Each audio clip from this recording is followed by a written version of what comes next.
Mamy tutaj wielką listę biletów, które zostaną sprzedane już niebawem. Tutaj duża ilość biletów jest podpisywana, porezerwowana. Tu mam listę gości moich. To będzie, ile będzie osób. KSW 104, jak wiecie, odbędzie się w Arenie Gorzów, w Gorzowie Wielkopolskim. Nawiązując gdzieś tam do poprzedniej gali, w której się biłem się na gali KSW 100, tam wcześniej sprzedałem około 500 biletów, teraz mam nadzieję, że będzie ich nieco więcej, znaczy na pewno już będzie ich nieco więcej, bo mamy na chwilę obecną sprzedane około 750 biletów. Planuję dobyć do 900. Mam nadzieję, że to mi się uda, bo jeszcze mnóstwo osób dopytuje o to, czy jeszcze bilety mam. Na pewno na trybunach będzie oprawa, będą bębny, będą megafony. Ja uważam, że będzie fajna fiesta. Dzięki wam, jak ja tam wyjdę, to będę mieć gęsią skórę i to jest naprawdę bardzo fajne. Wielcy gladiatorzy, jeden ze Szczecina, drugi z Poznania, spotykamy się w połowie drogi w Gorzowie Wielkopolskim i to jest naprawdę spoko, duże wydarzenie. A zaraz wam pokażę tresowanego królisia, jak będzie chodził za mną. Cyk. Króliś jest in the house. Króliczek jest wkurzony, że muszę go wyczesać, bo mi tutaj syp robi po całej chacie. Już syczy mi, kurczę, nie lubi tego bardzo, ale niestety on gubi. Znaczy się, ma taki puszek na sobie i on wszystko przykleja się do niego i później jak on chodzi po domu, a on bardzo dużo chodzi po domu u nas, to później wygląda tak jak teraz.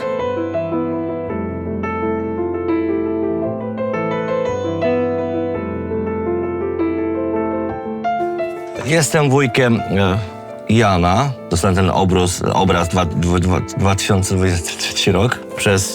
Zapomniałem, ile teraz Janek ma, ile on ma lat, ale zrobił to własnoręcznie, słuchajcie. Z jednego z wywiadów. Wtedy miał chyba 6 lat, także ja takie rzeczy bardzo propsuję. To nie wiem co to, takie serduszka od niej. Jeszcze moja córeczka mi chciała dawać takie serduszka i robiła mi. Możesz ją pokazać. Już teraz takie rzeczy nie nastaje, ale to zostaje do końca ze mną.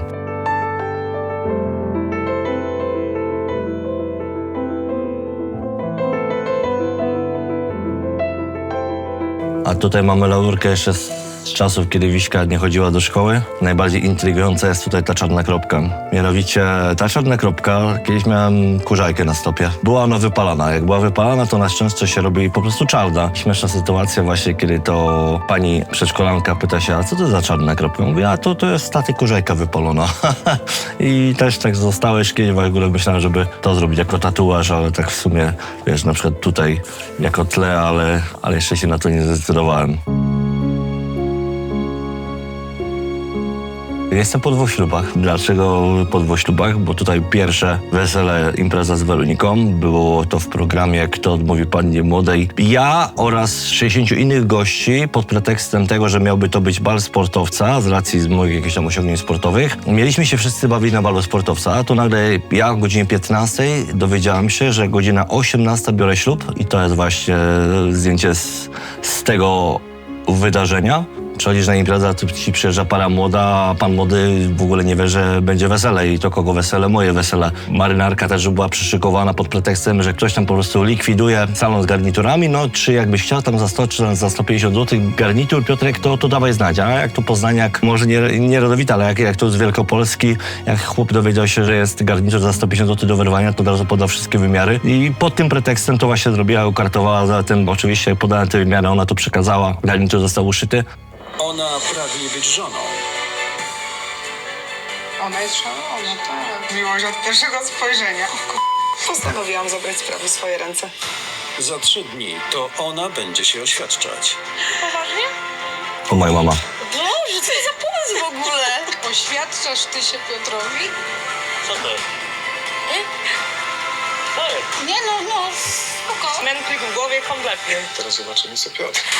Czy on powie tak? To była jedyna rzecz, o której ja marzę. Trudno.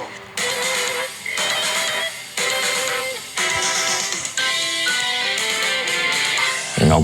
Ślub kościelny, owszem, też były emocje. ponieważ trzeba było przysięgać nie tylko przy żonie, przy świadkach, ale też przed Panem Bogiem. Ale to nie było tak ekstremalne jak tutaj, bo ja, prawdę powiedziawszy, nie pamiętam żadnych słów z mojej przysięgi. Podobno się ciąłem, zacinałem, przekręcałem. Jeżeli, nie wiem, miałbym porównać to do wejścia do oktagonu, a tutaj ta przysięga, to zdecydowanie to utkwiło mi najbardziej chyba w pamięci na chwilę obecną z moich wszystkich wydarzeń w moim życiu. Moje z debiutu z Bartoszem Leśko. Jeszcze byłem niemieckim narożnikiem. Człowiek walczący niezwykle efektownie, jest to człowiek uwielbiający nokautować rywali, człowiek, który jest szalenie niebezpieczny w klatce. Oj, ten podbródkowy śmignął koło głowy Bartka Leśki. Dobry Kramerski, ależ knockout. A tak wszystkie rękawice posprzedawałem na aukcje charytatywne.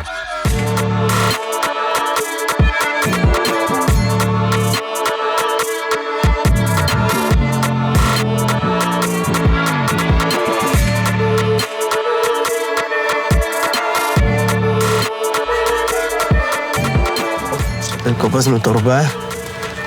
Bez torby może się to nie udać. Siemaneczko, witam wszystkich. Idziemy właśnie w poniedziałek na pierwszy trening w tym tygodniu. Zapasy. Zawsze tydzień zaczynamy od zapasów. Mamy 4 tygodnie do gali, czyli tak naprawdę wchodzimy w taki najcięższy okres sparingowy, wytrzymałościowy. Aczkolwiek dużo roboty już za nami, no bo 8 tygodni, cały okres przygotowawczy u mnie przynajmniej wygląda 12 tygodni. Życie sportowca jest piękne. Tylko 10 treningów w tygodniu. Jak usłyszeliście przed chwilą, 10 treningów w tygodniu, no i wszyscy tak trenują, to dużo piją. A jak dużo piją wody w czerwonym smoku, no to wypili całą wodę z Malty. A tak na poważnie, to jest tak, że nie wiem co ile, ale co 4 albo co 5 lat, nie chcę skłamać, z Malty jest spuszczana woda i jest czyszczone dno. Jest to robione po to, żeby właśnie wyczyścić wszystko, co do tego jeziorka wpłynęło, bądź zostało wrzucone przez ludzi przez te kilka lat. I tak co 4-5 lat chyba jest to czyszczone, czyli spuszczają wodę, czyszczą dno i napuszczają świeżutkiej.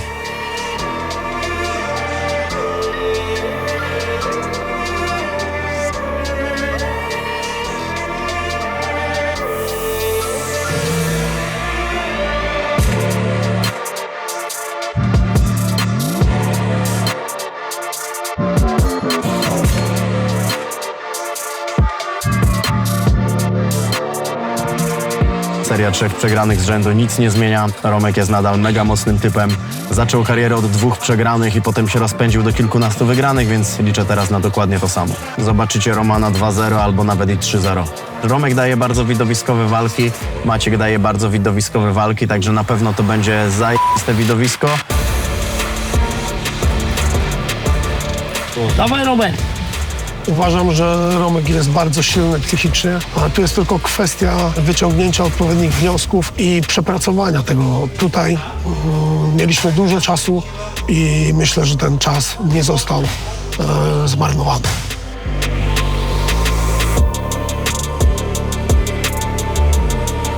Wierzę, że Romek jest zawodnikiem bardziej wszechstronnym i że tę walkę po prostu poprowadzi po swojemu i wygra. Bardzo mocny sparring partner. Czasami coś nowеньке pokazuje mnie, chłopakom tak samo. Super. Czasami pracuje delikatno, a czasami kiedy ma walkę i nie człowiek.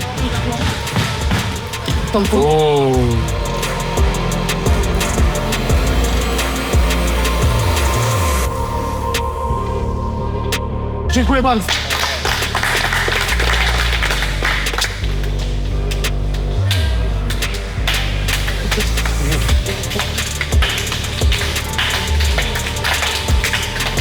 Tańczcie sobie, zrobimy sobie zdjęcie.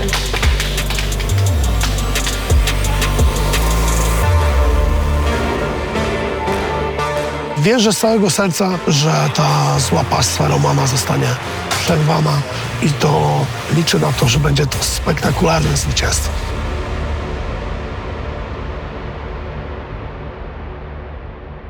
O kurde, ale ekipa jest. Ale ekipa, co? Idziemy na robotę. A żeby wam się nie pomyliło, nie? Że nie jedziemy na włam. To mamy karty. Na włam? Ja byłem przekonany, że jedziemy na jakiś łam. No to później. Siemanko, jesteśmy na torze gokardowym w Skórzewie. Pierwszą konkurencją dzisiaj będą wyścigi. Najpierw zrobimy sobie rozgrzewkowe 8 kółek, a potem już rywalizacja. To przegra, stawia wszystkim kawę, tak? No i super. No, z torbami mi nie pójdzie, nie? I to będę ja.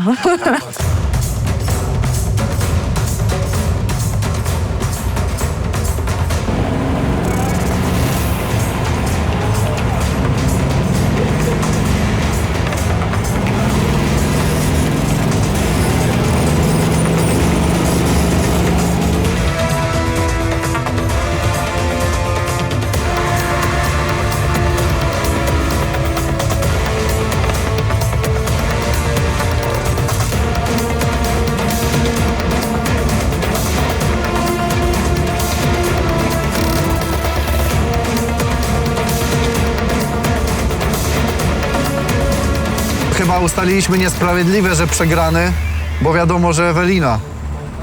Masz lepiej na zakrętach, Ja no. się bałam, że mnie zdublujecie. No, bo dublowaliśmy cię przecież. Nieprawda. No tak. No gdzie? Ja was nie mijałam. Karolczyk sobie nic nie robił z niebieskiej flagi sobie nic nie robił Karolczyk, niestety. Ja ci dałem się wyprzedzić, potem cię wyprzedziłem znowu i później mówię, dobra, już nie daję mu, bo ile można. Ty mnie wyprzedziłeś, bo ja dogoniłem Dreszkowskiego i się zakorkowaliśmy. Tak. Teraz już nie daję wam taryfy ulgowej, teraz to jadę, nawet wam nie zjeżdżam. Szymon Karolczyk, ty miałeś sekundę więcej niż... No mówię. Ewelina ma 56, co? Gdzie ty? A nie, dobrze. No to macie Najlepsze czasy dnia, Macie Kozieczko. Masz najlepszy czas dnia. Tak? Teraz No, tu jest napisane. Ale my jesteśmy pierwsi. My jesteśmy Nieważne. pierwszymi klientami. No. To jest nieważne. Ja to teraz musimy poprawić. Właściwy wyścig teraz jest.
Jaką chcesz kawę? Z mleczkiem. Z mlekiem? Z mleczkiem. Cappuccino?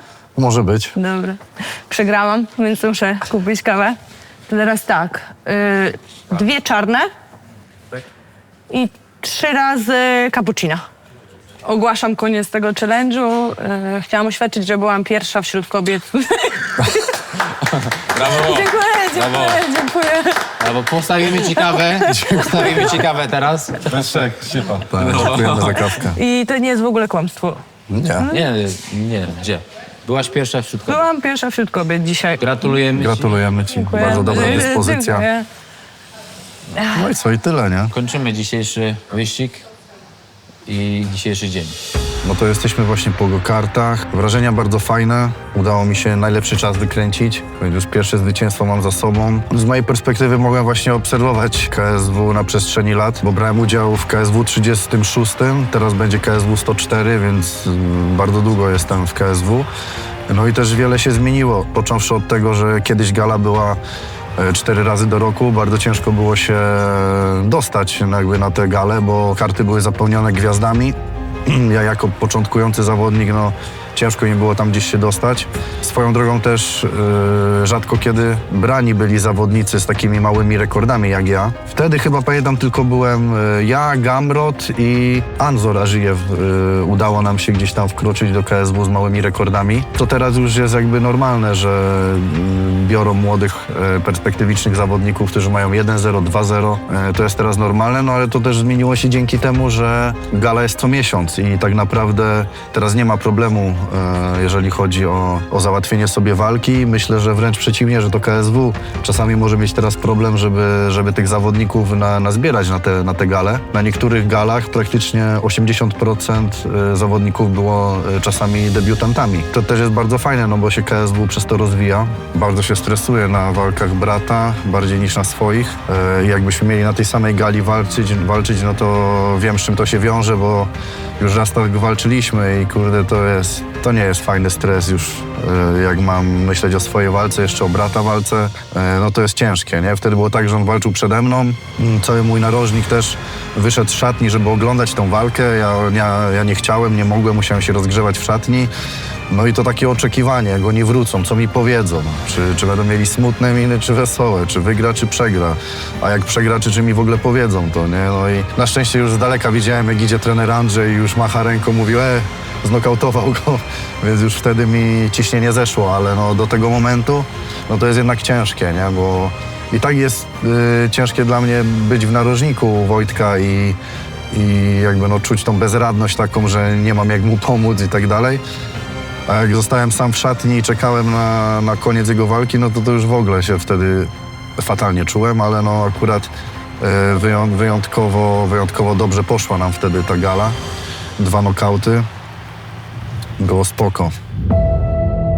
Dodam taką anegdotkę. Rozgrzewając się na pierwszym batteringu, po tym jak wróciłem tam po raz drugi do American Top Team, miałem koszulkę KSW i tam jeden z coachy mówi, o kurczę, mówi, zobaczcie, i tak na głos na całą salę było z 30 osób, zobaczcie panowie, KSW, to znaczy, że są poważne problemy i faktycznie gdzieś tam podchodzą z nami z respektem. Od 8 lat przygotowuję się w MKZ MMA, właśnie teraz jesteśmy w trasie na MKZ MMA, tam bardzo skupiam się właśnie stricte na zapasach, na takiej ciężkiej robocie. Trenuję tam kilka razy w tygodniu, ponieważ gdzieś tam jeszcze staram się czerpać wiedzę od innych trenerów, nie tylko trenerów tutaj u nas na sali. Twierdzę, że człowiek głupi się rodzi, głupi umiera, bo jestem tyle lat w tym sporcie, a cały czas twierdzę, że potrafię bardzo mało. I wiem, jak wiele jeszcze by trzeba było się nauczyć, by na przykład z niektórymi konkurować, a to jest, wiem, myślę, absolutnie niemożliwe, więc co jest fascynujące w świecie MMA, że człowiek ma za sobą już naprawdę wiele lat ciężkich treningów, wiele walk,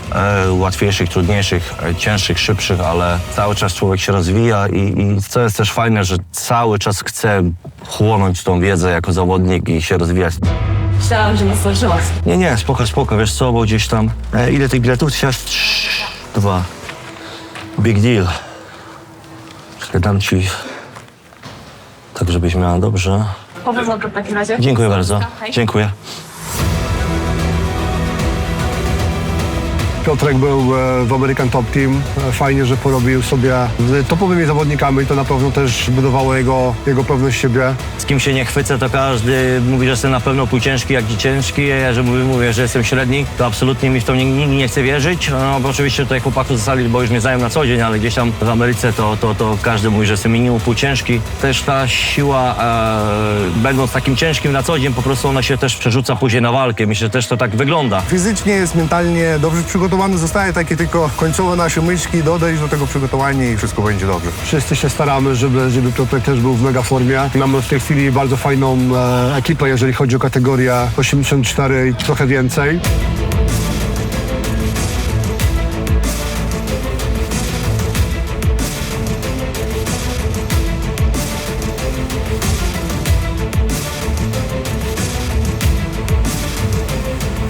Myślę, że najlepsze strony Tomka, Piotrek jest na tym samym poziomie albo lepszym, a natomiast mocniejsze strony Piotrka dużo bardziej wystają, jeżeli chodzi niż Tomka, nie? Także walka walką i tak dalej, ale na papierze Piotrek ma praktycznie wszystkie argumenty ku temu, żeby ten pojedynek zwyciężyć. Jestem zdecydowanie większy, mam zdecydowanie większy zasięg, ale on też pewnie będzie potrafił to dobrze neutralizować. Tomek raczej nie bije się nigdy z nikim niższym, zazwyczaj bije się z kimś wyższym i on też się dobrze też znajduje w tym środowisku, więc dla niego to nie będzie żaden kolejny wyczyn, po prostu kolejna głowa do ścięcia moim zdaniem, ale oczywiście też postaram się zrobić wszystko, aby ta głowa nie została ścięta. Pamiętajmy o tym, że Tomek walczył z Damianem Janikowskim, moim poprzednim oponentem, z 2 połamanymi rękoma. Ja sam nie wiem, jak bym zareagował, ja sam nie wiem, jak bym walczył z połamanymi rękoma. Myślę, że rzuciłbym białą chorągiewkę i zrobiłbym kapitulację, a Tomek pomimo tych połamanych łap szedł do przodu cały czas i przegrał tak naprawdę nie przed czasem, a decyzją, także wielkie szapoba dla niego. Sam widziałeś, że mocno robiliśmy, zawsze zapierdamy tutaj w Ankosę. Myślę, że drugi, trzeci round TKO. Bardzo mocny jebnięcie ma. Będę nowy mister KSW. Faktycznie Mahmud cały czas podkręca, cały czas goni do roboty i to jest bardzo fajne. Ja potrzebuję takich rzeczy. To nie to, że jestem leniem, absolutnie, ale właśnie lubię, jak ktoś faktycznie jest nade mną i powie kilka słów, co mam zrobić, jak mam zrobić, żeby zrobić to poprawnie, żeby zrobić to w dobrym tempie. Duże wyróżnienie, no i ja na pewno zrobię wszystko, żeby ten pas do Poznania przywieźć, bo chyba nikt w Poznaniu teraz aktualnie pasa KSW nie ma, więc chciałbym być na nowo tym pierwszym. Dziękuję bardzo włodarzom za danie mi szansy. Dziękuję wszystkim kibicom, którzy przyjeżdżają do mnie tak tłumnie. Cieszę się bardzo, że będę mógł się pokazać z jak najlepszej strony. Cieszę się, że po raz kolejny mam main event. Cieszę się, że zawalczę o pas w największej federacji w Europie. Jest to naprawdę dla mnie wielkie wyróżnienie i zrobię naprawdę wszystko, żeby się pokazać jak najlepiej, żeby kibice zapamiętali tę moją walkę, żeby wspominali o niej, żeby było o niej głośno. Ja też zdobywając go, mam nadzieję, zrobię wszystko, żeby go jak najpóźniej oddać albo go nie oddać w ogóle.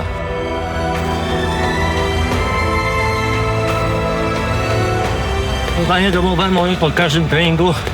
Robię sobie skakankę, żeby aktywnie wypoczywać, plus wzmocnić mięśnie nóg, pracę na nogach.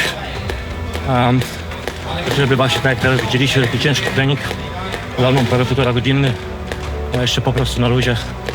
Można sobie umiejętnie podczas ruchu łapać taki tlen, świeżość, relaks. No, więcej tych swing. Jeden drugi małajko, spokojnie, koniec już sparingu. Wszyscy mężczyźni, wszyscy chcą wygrywać. No powiedz, że jestem super. No, jest super zawodniczką.